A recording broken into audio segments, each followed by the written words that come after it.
200 tahun lalu, 1821, seseorang mengetuk jendela lantai 2-mu. Padahal masih pagi, kamu pun melongok. Ada seorang pria dengan tongkat panjang menyusuri jalan sambil mengetuk jendela semua orang. Aneh? Enggak kok. Dia seorang penokrak. Gini, sebelum jam alarm menghiasi semua kamar, orang-orang ini berjalan menyusuri jalan guna membangunkan warga agar tidak terlambat kerja. Kamu pun bangun dan pergi ke kamar mandi. Hanya ada pispot di sana. Aduh, ya memang begini adanya. Maju cepat 200 tahun 2021. Lagu favoritmu membangunkanmu tidak terlalu keras, tidak terlalu samar. Kamu membuka mata, mengambil ponsel, mematikan alarm, dan lanjut scrolling. Sudah waktunya bangun dari kasur dan berangkat kerja. Kamu mandi, sikat gigi, membuat kopi, dan merebus 2 telur untuk sarapan. 10 menit kemudian, kamu sudah memakai pakaian kerja dan pergi keluar. Mobil, jalan raya, kemacetan. Nah, dahulu ada baskom besi berisi air dingin di sebelah cermin yang kemarin kamu isi dengan air dari sumur. Kamu mencuci wajah dan menyikat gigi dengan sikat gigi yang terbuat dari kayu dan bulu hewan keras. Pasta gigimu, bubuk yang terbuat dari batu bata tumbuk, arang, dan garam. Enak. Wah, apa kebersihan gigi orang-orang di masa ini sangat buruk? Sebenarnya tidak seburuk yang kamu kira. Mereka mengonsumsi makanan alami seperti gandum, beras, sayuran segar, dan buah-buahan. Makanan natural dan sehat ini tidak begitu merusak gigi. Tidak ada bahan pengawet ataupun bahan kimia tambahan. Orang-orang mengonsumsi makanan mengandung vitamin yang membuat gigi mereka lebih kuat dan lebih tahan bolong. Akan tetapi, orang kaya tidak begitu beruntung. Saat itu, gula adalah bahan elit kelas atas, dan permintaan dari orang kaya begitu tinggi. Pembuat makanan terus-menerus membuat makanan manis dan permen baru untuk mereka. Dan pastinya, semua gula ini menghancurkan gigi mereka. Kamu pun tidak bisa dengan mudah mampir ke dokter gigi dekat rumah. Sebab dokter gigimu mungkin juga tukang cukur rambutmu, atau bahkan pandai besi. Metode utama perawatan gigi sangat simpel. Cabut, cabut, cabut. Ya kamu mulai bicara apa sih ini?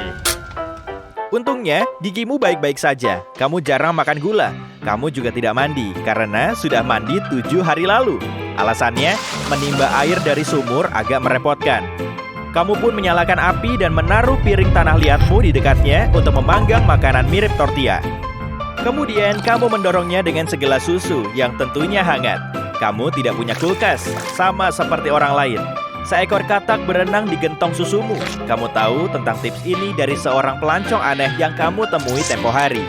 Kulit katak mengeluarkan zat khusus yang mematikan mikroba. Jadi, susumu tidak basi. Kamu cuma punya 2 set pakaian. Jadi, hidupmu lumayan lancar.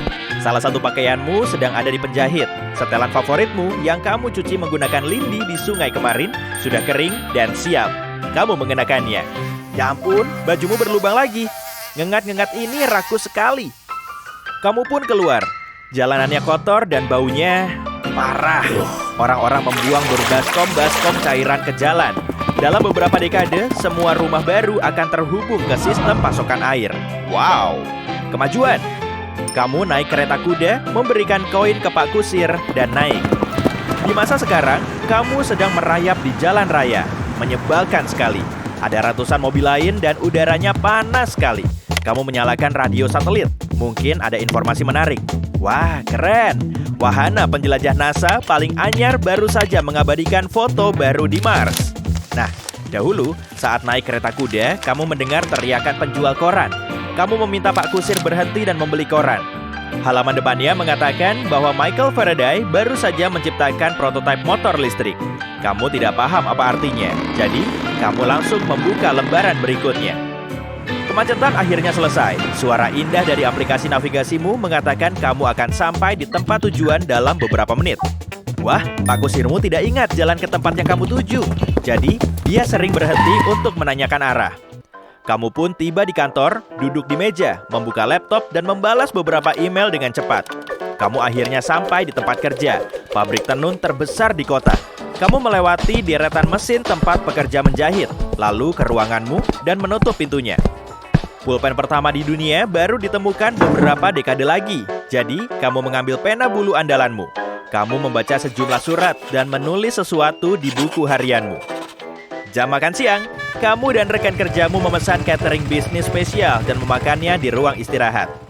Jam makan siangmu dimulai lebih awal karena kamu harus berjalan setengah jam ke restoran terdekat. Kamu memesan sup sayuran dan menunggu 40 menit lagi sebelum disajikan. Setelah makan siang, kamu kembali ke pabrik.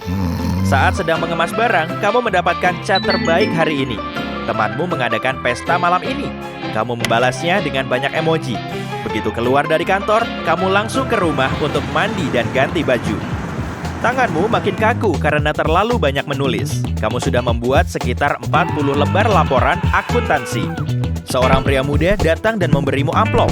Ini untukmu, Pak, dari Pak Hari. Dia pun pergi dan kamu membuka surat itu yang dikirim oleh kurir. Keren juga. Ini dari seorang teman lamamu. Dia mau mengadakan pesta di rumahnya.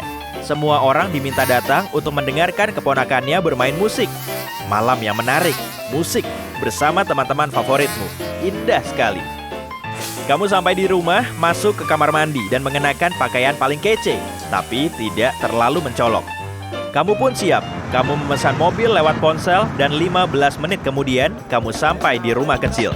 Kamu mendengar musik dan banyak orang mengobrol. Pesta ini pasti bakal seru. Kamu meninggalkan pabrik, naik kereta kuda lain dan pergi ke rumah temanmu.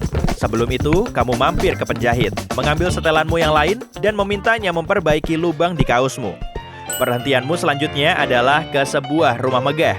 Sudah ada beberapa kereta kuda lain berjejer di sana, di dekat gerbang besi besar. Para wanita di sana mengenakan gaun indah dan para prianya mengenakan jas panjang serta topi tinggi. Semua orang berjalan menyusuri jalanan berlumpur ke pintu masuk utama. Pestanya seru sekali. Lantai dansanya epik dan kamu cuma bisa melihat banyak tangan terangkat ke udara. Kamu pernah melihat DJ ini dari Instagrammu. Dia baru membuat album baru. Kamu pun turun ke lantai dansa, menari, berjoget, tos sana-sini. Suasananya makin panas di sini.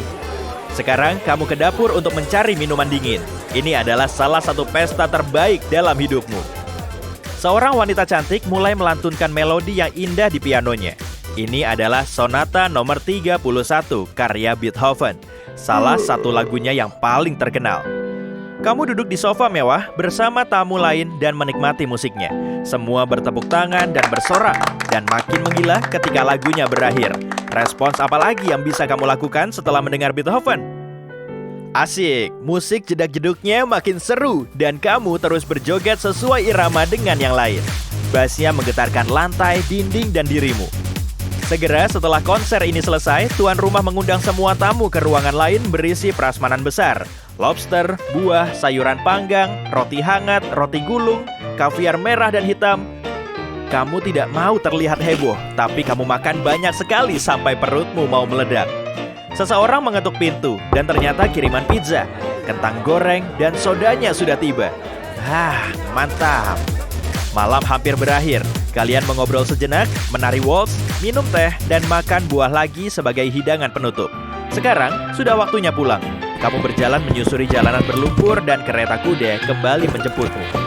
Sebelum tidur, kamu memakai pakaian tidur, mencuci muka, dan menyalakan lilin agar tetap hangat. Kamu menutup mata. Kamu masuk ke mimpi buruk. Ada ruangan gelap yang dikelilingi orang-orang asing. Ada suara aneh yang datang dari mana-mana. Rasanya seperti gempa musik.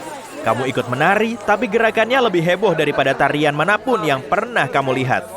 Kamu bangun dengan keringat dingin di tengah malam. Pesta sudah berakhir, dan kamu ketiduran di rumah temanmu. Kamu bermimpi baru saja menghadiri pesta jadul yang indah. Tunggu, bukankah itu Beethoven?